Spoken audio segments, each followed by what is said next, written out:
देखिए ये क्वेश्चन, इसमें क्या है, ये जो क्वेश्चन है पेपर का कोड तो कोई दूसरा है कि एक बच्चे ने भेजा था, ठीक है, और लेकिन 2023 का ही पेपर में आया था, ठीक है।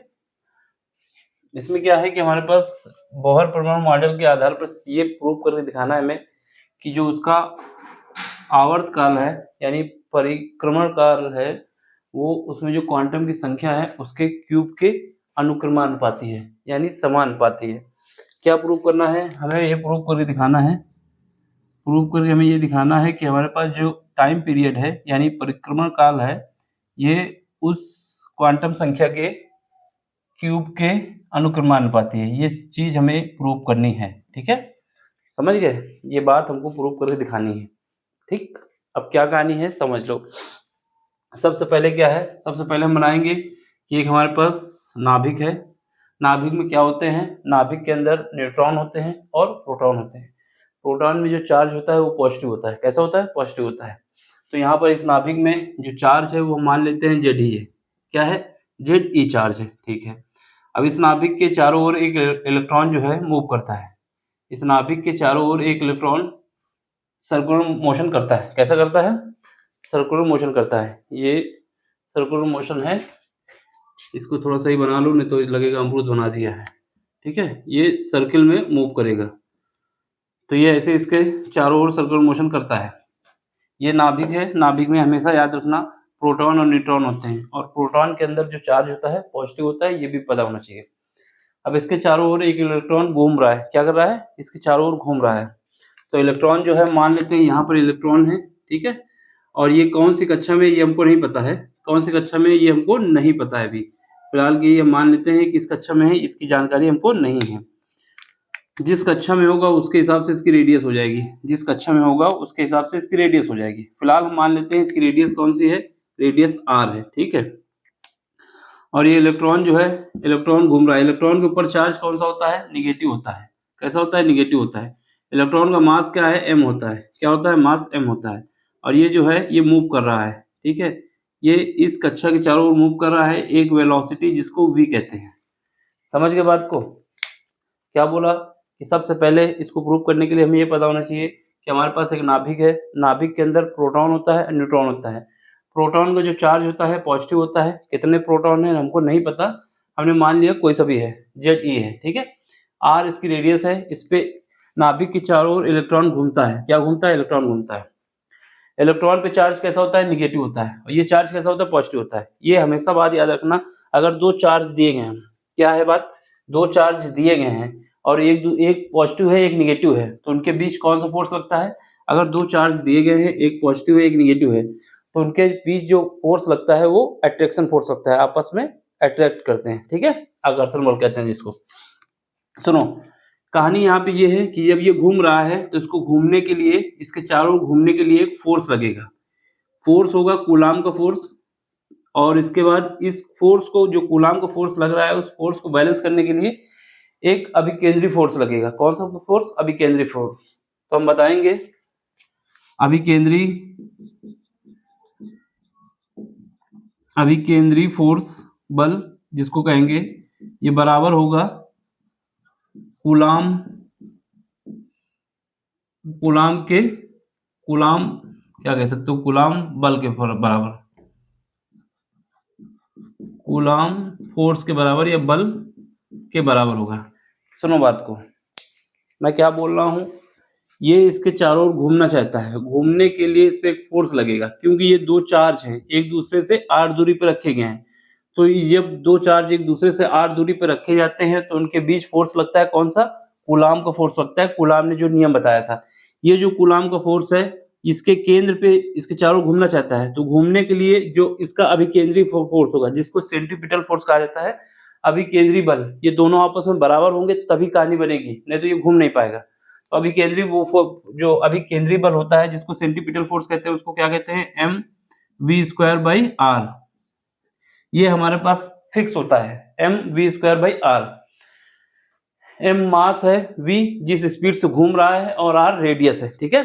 अब ये जो कूलाम का फोर्स होता है, कूलाम ने क्या बताया था कि अगर दो पॉइंट चार्ज एक दूसरे से आर दूरी पर रखे हैं तो उनके लिए कूलाम ने ये फोर्स बताया था 4 पाई एप्सिलॉन नॉट, ठीक है। ये चार्ज कितना है, जेड ई, और दूसरा चार्ज क्या है, ई। यहाँ पर ये मत चले जाना कि ये निगेटिव है तो निगेटिव रख दे, हमेशा मैग्नीट्यूड रखा जाता है, ठीक है। कितनी दूरी पे है, आर, ये आर का स्क्वायर हो जाएगा। तो ये दोनों फोर्स आपस में बराबर होंगे। ये बात समझ में आ गई होगी सबको, तो ठीक है, नहीं समझ में आई तो फिर समझ लो। ये अगर घूमेगा तभी घूम सकता है जब ये अभिकेंद्री फोर्स ये कूलाम फोर्स के बराबर हो। कूलाम फोर्स क्यों माना गया, क्योंकि दो चार्ज दिए गए हैं, है ना, और दो चार्ज के बीच जो कूलाम का फोर्स लगता है वो कूलाम का फोर्स लगता है 1/4πε0 जेड ई, यानी Q1 और Q2 डिवाइड बाई डिस्टेंस का स्क्वायर। यहाँ से हमारे पास क्या करते हैं, हम यहाँ से वी स्क्वायर की वैल्यू निकाल लेते हैं। किसकी वैल्यू निकालना है, वी स्क्वायर की। तो यहाँ से वी स्क्वायर निकाल लेते हैं, V square is equal to, या फिर हम इससे क्या करते हैं, आर की वैल्यू निकाल लेते हैं, ठीक है। यहाँ से इसको काट देंगे, एक आर कट जाएगा। क्या कटा, एक आर कट गया। अब यहाँ से इसको जब अरेंज करना चाहते हैं तो आर इज इक्वल टू, ये तो ऊपर ही रहेगा, जेड ई का स्क्वायर हो जाएगा ना, दो ये होंगे। यहाँ से हम आर की वैल्यू निकाल रहे हैं, नीचे क्या आएगा, नीचे हमारे पास आएगा 4πε0, ठीक है। यहाँ पर क्या आ जाएगा, एम आ जाएगा, और यहाँ पर वी स्क्वायर आ जाएगा, ठीक है। ये वी स्क्वायर आ गया, एक समीकरण हमारा ये बन गया, एक समीकरण बन गया, ठीक है। अब सुनो, अब हमारे पास जो क्या बताया था, जो हम बात बताने जा रहे हैं, जो बोहर ने बताई थी। बोहर ने एक बात बताई थी, बोहर ने एक बात ये बताई थी, जो कोणीय वेग होगा, क्या होगा, कोणीय संवेग, कोणीय संवेग कहें या वेग कहें, जो कोणीय वेग होगा, संवेग होगा, या फिर वेग कहें, संवेग, जिसको हम लोग एल से लिखते हैं या फिर जेड से भी कहीं कहीं लिखते हैं। ये बराबर क्या होता है, ये बराबर होता है mvr, और यही बराबर होता है nh डिवाइड बाई 2π के। इसी बात को बोहर ने कहा था।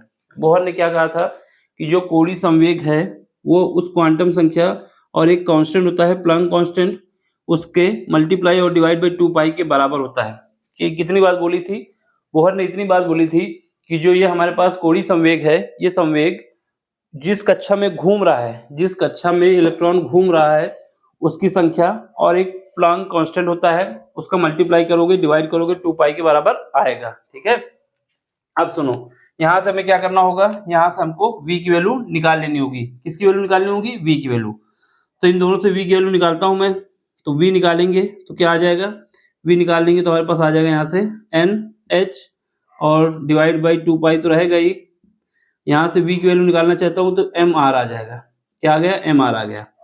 अब इस v की वैल्यू को उठा के यहाँ पे इस पे रख देना है, इस v की वैल्यू उठा के यहाँ पे रख देना है। ये समीकरण नंबर हमारा 2 हो गया। क्या हो गया, समीकरण नंबर 2 हो गया। अब समीकरण 1 और 2 से, समीकरण 1 व 2 से r की वैल्यू निकाल लेता हूँ। r इज इक्वल टू क्या आ जाएगा, Z E square divide by 4π epsilon naught, तो ये रहेगा ही, ठीक है। और यहाँ से क्या आ जाएगा, यहाँ से m आ जाएगा। अब वी स्क्वायर की वैल्यू मैं पुट कर रहा हूँ यहाँ पे, वी स्क्वायर की वैल्यू पुट करना है हमको, इसका स्क्वायर करना होगा। तो इसका स्क्वायर करोगे n स्क्वायर हो जाएगा, h स्क्वायर हो जाएगा, डिवाइड किससे हो जाएगा, 4π, ठीक है। ये स्क्वायर कर दोगे तो देखो 2 का स्क्वायर 4 होगा, इसका पाई का स्क्वायर करोगे, पाई का स्क्वायर पाई स्क्वायर हो जाएगा, ठीक है। m, ये क्या हुआ, m हो गया, ठीक है। अब सुनो, m का स्क्वायर कर दो, और क्या आएगा, और हमारे पास r का स्क्वायर आ जाएगा। क्या आ जाएगा, r का स्क्वायर आ जाएगा, ठीक है। ये r का स्क्वायर आ गया। अब हमें यहाँ से अरेंज करना है। देखो यहाँ से, देखो तो इन दोनों को मल्टीप्लाई करोगे तो यहाँ से एक 4 तो 4 काट देगा, एक पाई से एक पाई काट देगा, एक m से एक m कट जाएगा, ठीक है। अब चलो, अब इसको आगे भेज देते हैं, सॉल्व करके लाते हैं। यहाँ पे ये जो r है, ये r इज इक्वल टू क्या आ जाएगा, ये वाला r ऊपर चला जाएगा तो कितना आ जाएगा, जेड ई स्क्वायर, और ऊपर चला जाएगा r स्क्वायर हो जाएगा। नीचे क्या बचा है, नीचे एक एप्सिलॉन बचा है, n स्क्वायर बचा है। यहाँ पर बचा क्या है, एप्सिलॉन और n स्क्वायर बचा हुआ है, और क्या बचा हुआ है, h स्क्वायर बचा हुआ है, ठीक है। अब यहाँ से इसको हम काट देंगे, यहाँ पे बचेगा 1, क्या बचेगा, 1 बचेगा। अब यहाँ से हम क्या करते हैं, इसको अरेंज करके r की वैल्यू यहाँ से निकाल लेते हैं। तो r इज इक्वल टू क्या आ जाएगा, ये आ जाएगा epsilon not n square h square, और नीचे क्या आ जाएगा, नीचे आ जाएगा मेरे पास जेड ई स्क्वायर। समझ लो सारी बात। यहाँ पर एक m भी बच रहा है, क्या बच रहा है, m। ये वाला m कहाँ जाएगा, ये भी ऊपर जाएगा। यहाँ से हमने भेजना भूल गए, यहाँ से एक m कटेगा ना, तो एक m तो बच जाएगा। तो ये m ऊपर पहुँचा दो, जो m ऊपर गया वो नीचे आ जाएगा इसके साथ, क्योंकि हमें r की वैल्यू निकालनी है। तो यहाँ से क्या हुआ, epsilon not n square h square divide by क्या आएगा, z e स्क्वायर m। यहाँ से एक पाई भी बच रहा है, एक पाई, क्योंकि ये पाई स्क्वायर है, तो ये पाई भी ऊपर अभी जाएगा। यहाँ पर ये जो पाई ऊपर गया है, तो बाहर की वैल्यू निकालेंगे तो एक पाई नीचे आ जाएगा। तो ये हमारे पास r की वैल्यू आ गई। ये बात समझ में आई यहाँ से सब अरेंज करने के बाद, कि नहीं समझ में आई? काटने पीटने के बाद जो बचा है उसको हमने वहां पहुंचाया है। ठीक है, अब सुनो, अब क्या है, अब हमको अगर पूछता, इसने पूछा है टाइम पीरियड, अगर हमसे पूछ लेता, क्या पूछ लेता, कि हमें बताना है कि रेडियस जो है क्वांटम संख्या के क्या है, डायरेक्टली प्रोपोर्शनल में क्या है, तो ये बाकी सब तो कांस्टेंट, एप्सिलॉन नॉट कांस्टेंट होता है, एन एच स्क्वायर भी कांस्टेंट होता है, जेड भी कांस्टेंट होता है, इलेक्ट्रॉन का चार्ज भी कांस्टेंट होता है, एम भी कांस्टेंट होता है इलेक्ट्रॉन का, और ये पाई तो कांस्टेंट है ही है। तो यहाँ से हम बता सकते थे कि आर जो है वो डायरेक्टली प्रोपोर्शनल है एन स्क्वायर के। ये पूछा नहीं फिलहाल, अगर पूछता तो ये बता देते हैं, लेकिन हमसे जो पूछा वो निकालना होगा। तो ये क्वेश्चन नंबर हम बना लेंगे 3rd। अब सुनो, अब क्या है हमारे पास, अब हमारे पास है कि अगर कोई इलेक्ट्रॉन घूम रहा है तो उसको कितना टाइम लगेगा। तो ये सर्किल में घूमने के लिए कितनी दूरी चलना होगा, इस सर्किल में चलने के लिए उसको कितनी दूरी चलना होगा, उसकी परिधि के बराबर। तो टाइम पीरियड के लिए परिक्रमण काल क्या होता है, परिक्रमण काल मेरा टी होता है, जो कि बराबर होगा 2 pi r divide by v। ये बात समझ में आई?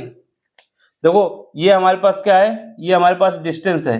अगर डिस्टेंस को टाइम के साथ, जो हमारे पास डिस्टेंस है उसको वेलोसिटी से डिवाइड कर दोगे तो क्या निकल आता है, टाइम। क्योंकि टाइम क्या होता है, डिस्टेंस डिवाइड बाई वेलोसिटी। तो यहाँ पर ये डिस्टेंस है, ये इसकी जो परिधि है, इसमें जो घूमा है कितना, एक सर्किल की परिधि कितनी होती है 2 पाई r, और वेलोसिटी क्या है v। तो ये हमारा क्या निकल आएगा, टाइम। हमारे पास यहाँ पे r की वैल्यू रखना होगा और v की वैल्यू रखना होगा, फिर इसको हम बता पाएंगे। r की वैल्यू हम ये निकाल चुके हैं, इसको रखो वहाँ पे। ठीक है, इसको रखते हैं, रिंग लाइट बंद कर देते हैं जिससे समझ में आ जाए एक बार में।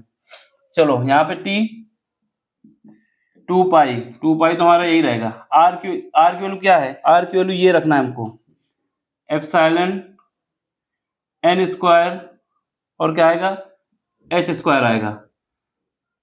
इसके बाद जो नीचे उसको लिख दो, ये क्या है z e स्क्वायर और m पाई। ठीक है, अब यहाँ से देखो, अब यहाँ से हमें क्या रखना है, v की वैल्यू रखना है, v की वैल्यू भी रखना होगा। तो v की वैल्यू हम कहाँ से रखें जिससे r का काम हो जाए, पहले हमको v की वैल्यू भी रख देना चाहिए था, फिर r की वैल्यू रखते तो ज़्यादा सही रहता, क्योंकि दो बार बार रखना पड़ेगा, दिक्कत हो जाएगी। पहले हम क्या करते हैं, v की वैल्यू पुट कर देते हैं, ठीक है, जिससे कंफ्यूजन ना हो। सबसे पहले हमारा काम क्या है, इस पे v की वैल्यू पुट करते हैं। v की वैल्यू कौन सी पुट करोगे, ये वाली पुट कर देते हैं।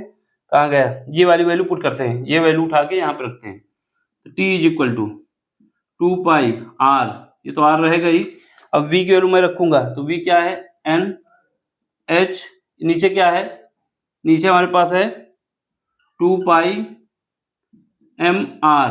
ठीक है, ये जो v की वैल्यू है इसको उठा के हमने यहाँ पे रखा है, अरेंज कर दो, ये ऊपर चला जाएगा तो ये कितना हो जाएगा 4 पाई स्क्वायर हो जाएगा, और इसका जी r स्क्वायर हो जाएगा। ठीक है, पहले m को लिख देते हैं, ये क्या होगा m, और ये r हो जाएगा, क्या हो जाएगा r स्क्वायर हो जाएगा, और नीचे क्या आ जाएगा n h आ जाएगा। ठीक है, अब हमें क्या करना है, अब हमें उठा के जो है r स्क्वायर की, ये r स्क्वायर की वैल्यू उठा के रखनी है। r स्क्वायर, ये जो r निकाला है इस r को उठा के यहाँ पे रखना है, यानी r की जगह पे इस वैल्यू को पुट करना है हमें। तो यहाँ से हमारे पास t क्या होगा, ये तो हम बता देंगे समीकरण नंबर 2 से हुआ है काम, समीकरण 2 से। ठीक है, अब समीकरण नंबर 4 से देख लो, 3 से, सॉरी, समीकरण नंबर 3 से ये वैल्यू उठा के रखनी है r की। तो t इज इक्वल टू, यहाँ पे क्या है 4 पाई स्क्वायर और m आ जाएगा, नीचे क्या आया है n और h आया है। अब ये वैल्यू उठा के रखो यहाँ पे, स्क्वायर के रूप में लिखना होगा, तो एप्सिलॉन का स्क्वायर हो जाएगा, n की पावर, ये स्क्वायर है क्योंकि ये 4 हो जाएगा, और h की पावर भी 4 हो जाएगा। ठीक है, अब नीचे आ जाओ, z का स्क्वायर हो जाएगा, e की पावर 4 हो जाएगा, e की पावर 4 हो जाएगा, m का स्क्वायर हो जाएगा, m का स्क्वायर हो जाएगा, और पाई का स्क्वायर हो जाएगा। सारी वैल्यू पुट कर दी हमने। अब देखो यहाँ से इसको काटोगे ये कट जाएगा, ठीक है, अब यहाँ से एक m कट जाएगा, ये भी कट जाएगा, एक यहाँ से n कट जाएगा, 3 बचेंगे, और यहाँ से एक h कट जाएगा, ये भी 3 बचेंगे, ठीक है। और कुछ कट सकता है? और कुछ नहीं कट पाएगा। तो यहाँ से t इक्वल टू क्या आ जाएगा? t इक्वल टू हमारे पास आ जाएगा 4, ठीक है। और यहाँ पे एप्सिलॉन नॉट का स्क्वायर, इसके बाद h का क्यूब, ये आ गया, और नीचे क्या आएगा? z स्क्वायर e की पावर 4, और m क्योंकि एक m तो कट चुका है, एक m बचा है, m आ जाएगा। ये तो हमारा ये एक तरफ आ गया, और ऊपर से क्या बचा? ऊपर बचा है n क्यूब। अब देख लो जरा, ये जो वैल्यू है, ये इसमें 4 की वैल्यू सबको पता होती है जितने भी हैं। एप्सिलॉन नॉट की वैल्यू पेपर में होती है, ये भी पता रहता है, कांस्टेंट है। h हमारा कांस्टेंट है, ये भी बताया गया है। z हमारे पास कितने प्रोटॉन है, ये पता होता है। e हमारा जो इलेक्ट्रॉन का चार्ज है वो है, और यहाँ पर m क्या है? मास है इलेक्ट्रॉन का। तो बचा क्या? केवल t बचा। ये पार्ट तो पूरा कांस्टेंट हो गया ना, ये पूरा पार्ट क्या हो गया? कांस्टेंट। ये पूरा का पूरा पार्ट हमारा कांस्टेंट हो गया। क्या है? कांस्टेंट। जब ये कांस्टेंट है तो क्या हो जाएगा? जो t हमारा है वो डायरेक्टली प्रोपोर्शनल हो जाएगा n क्यूब का। यही हमें सिद्ध करना था, सिद्ध हुआ, ठीक है। देख लो, स्क्रीनशॉट ले लो, कहीं पर भी डाउट हो रहा हो तो पूछ ले। बाकी कभी भी देखो, ये क्वेश्चन एक तो ये पूछता है, एक ये पूछता है, तो दोनों हमने यहीं पे करा दिए हैं। अगर आर का पूछता है कि इन पे क्या रिलेशन है तो ये बता देंगे, टाइम पीरियड का पूछता है तो ये बता देंगे, ठीक है। अब अगर आपको समझ में आया है तो लाइक भी करना है, शेयर भी करना है, सब्सक्राइब भी करना है, और अपना सपोर्ट भी देना है। बाकी कोई सा भी क्वेश्चन आपको समझ में नहीं आता है तो आप टेलीग्राम में भेजिए, हो सकेगा जितनी जल्दी उसको हम कराएंगे, ठीक है। बाकी हम 2023 की सीरीज चला रहे थे, आज तो कोई क्वेश्चन हुआ नहीं क्योंकि आप लोगों ने इतने क्वेश्चन भेजे थे, उनको पूरा करने में टाइम मिला नहीं हमको, ठीक। तो अब कल से 2-3 क्वेश्चन कराएंगे, बाकी जो हैं जो सीरीज कर रहे हैं उसको पूरा कर देंगे, तो फिर वो पेंडिंग रह जाएगी,